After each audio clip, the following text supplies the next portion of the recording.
Devastating day for the unemployed. So Twitch banned Tectone again, June 5th, 2025. That is his third ban this year, March, April, and now June. And if you have been keeping an eye on how this all unfolded, it doesn't exactly feel random. The duration is getting longer, the ambiguity is somehow getting worse, and honestly at this point, it is not even about the reason. The speculation machine is already in full swing, ranging from "he called someone fat again" to way more serious stuff that, frankly, has zero confirmation. People are throwing around words like they mean nothing now. But here's the kicker. Tectone called this, like on stream. There is a clip where he said a permaban was coming and fast, which makes this whole thing feel less like Twitch moderating content and more like them tightening a noose they had already decided to pull. I've been told by an insider that I will be permanently banned from Twitch within the month.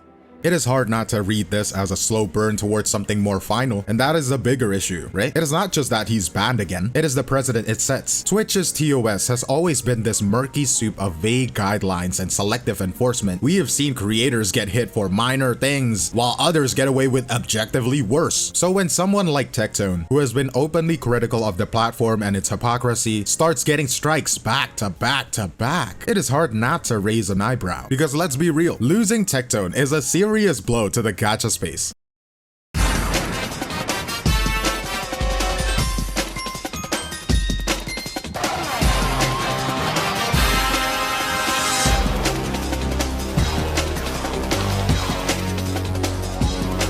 Like it or not, he has been one of, if not the most visible faces of the genre, especially on Twitch, where that kind of presence is rare. So when someone like that suddenly vanishes from the main stage, you feel it in the chat numbers, you feel it in the mood. And if you're a smaller gacha creator, you especially feel it, because the audience that used to trickle in through his streams, they're either going silent or they are migrating. And yeah, migration sounds simple, but it is kind of messy. YouTube is viable and Kick is growing, but let's be honest, most of us aren't even verified there yet. Me not included. I just got verified yesterday. Yeah. Follow me on Kick for more based content. So if you're someone who is still trying to build momentum on Twitch, well, congratulations. You are now fighting upstream in a river that is drying up. Twitch has already been on the decline. You know it, I know it, everybody knows it. The platform has been bleeding goodwill for a while, with inconsistent bans, weird updates, and decisions that seems designed to alienate creators. But this might be the final push a lot of people needed, not because they wanted to go, but because staying just stopped making sense. And now the categories about gacha games on Twitch might be cooked, not because no one plays the games, but because the guy who kept that side of Twitch alive just got shoved out of the door, and the silence that follows is louder than any ban notice. I mean, most of the time he's just chilling and just chatting, but you know, platform issues aside, there is something deeper about Tectone's role here. Tectone mattered not just because he was loud or he had a big platform, he mattered because he is one of the few people in the gacha scene who actually said what he thought, even when it was inconvenient, even when it cost him. He never pretended to be part of some marketing machine. The guy didn't care about corporate relationships or NDA friendly optimism, and in this space, that is rare. He'd been just as willing to defend a game like Zone Zero, which was getting dogpiled at launch, as he was to torch games he had already streamed for hundreds of hours. And the way he did it wasn't performative. It wasn't really hate gets clicks. He was just tired of everyone parroting the same opinion 5 minutes after release. He wanted people to actually play the thing first. And it went beyond opinions. His impact on actual game launches, that is real. Games like Silver Palace, which, let's be honest, no one had on their radar, started getting traction because of the visibility he gave it. My Silver Palace video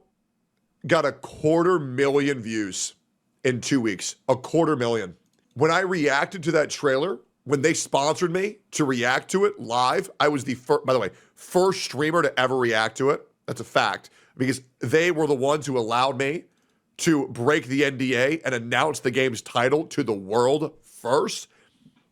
I took them from 1 follower to 30,000 followers in underneath 3 hours. It was psychotic. It was nuts.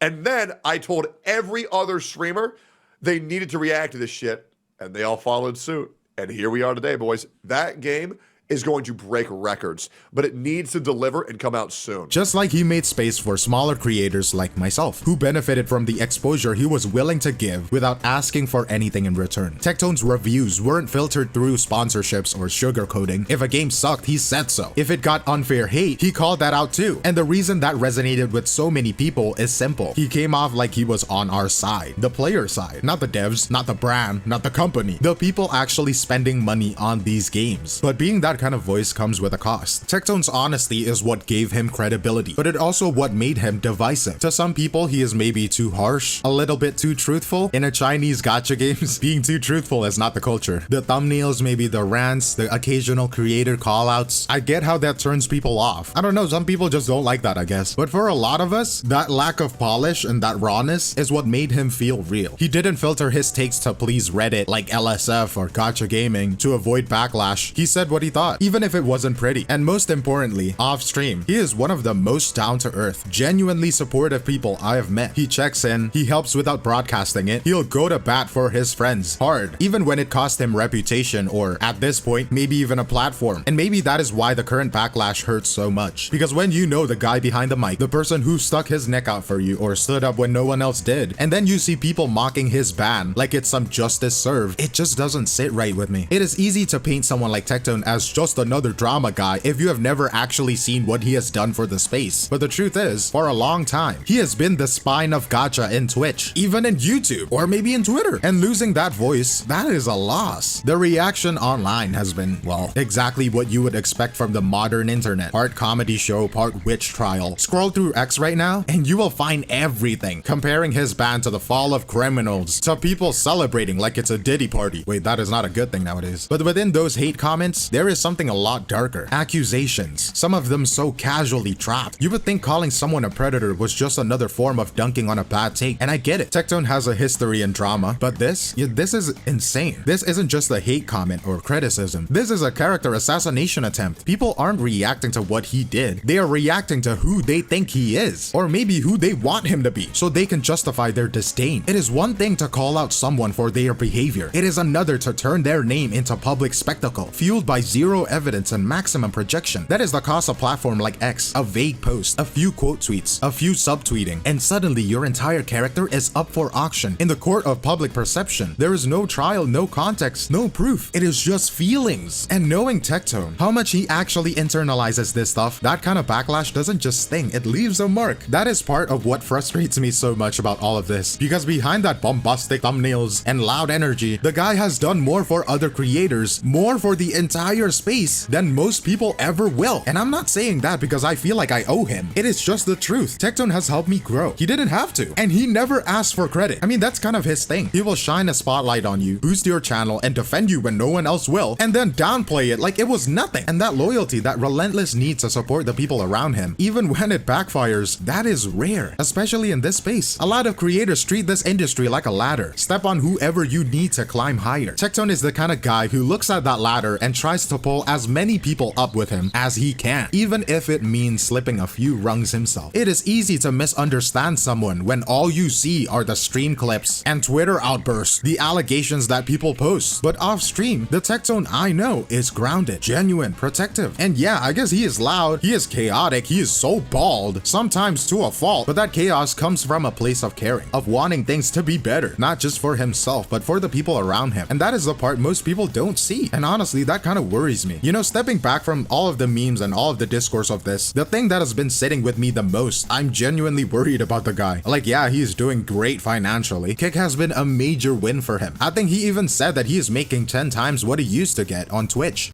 And I've already made $1,000 fucking dollars in 3 hours. What the fuck? This is the greatest site to stream on. Which is insane. But money doesn't patch over burnout. It doesn't cancel out the feeling of being constantly dogpiled or the pressure of being a loud voice in a space where most people just stay quiet to keep their platform. What makes it worse is that Tectone, he throws himself to controversy not for clout, but because he believes that someone has to say something. And when you are always on the front lines, there is no real chance to rest. There is no off switch when the internet decides that you're the villain. People love to dissect his public public persona, or clip a heated moment from stream out of context, but they forget there is a real human being on the other side, one who is dealing with stress, dealing with backlash, and still showing up for the community that half the time isn't even sure if it wants him there. It is so easy to dehumanize creators once they reach a certain level of visibility. We start treating them like headlines, or content fodder, or just names to dunk on. But behind the bans, behind the drama, it is not just a character arc, right? It is someone's actual life. And whether you love him, or hate him, or fall somewhere in between, that deserves a little more awareness. Zooming out though, Tectone's ban isn't about Twitch being inconsistent. Although yeah, it is wildly inconsistent. It is also about what we are valuing in a creator culture right now, and what we're pushing out. There used to be something noble about being real, saying what you mean, standing up for the people, challenging systems when they feel off. But lately, the cost of doing that has gotten way higher. Platforms don't seem to reward authenticity anymore. They punish it, and the audience, sometimes they do too. What this situation really highlights is just how fragile realness has become. One day you are a respected voice, the next you are a liability, and all it takes is a misstep, or maybe just a loud opinion, for the entire platform to treat you like a problem to remove. And I don't know if this ban is permanent, I hope not. Apparently it's only 7 days, and I think Tectone still has a lot to offer, not just for the entertainment, but as one of the few people in the gacha scene who consistently speaks to the audience, not above it. But whatever happens next, right? I think the message that Twitch is sending here is very loud and clear, and that is to follow me on Kick. Kick.com/𝗖cie𝗽𝗆𝗵𝘁. And follow all my friends there too. Anyways, bye bye, see you.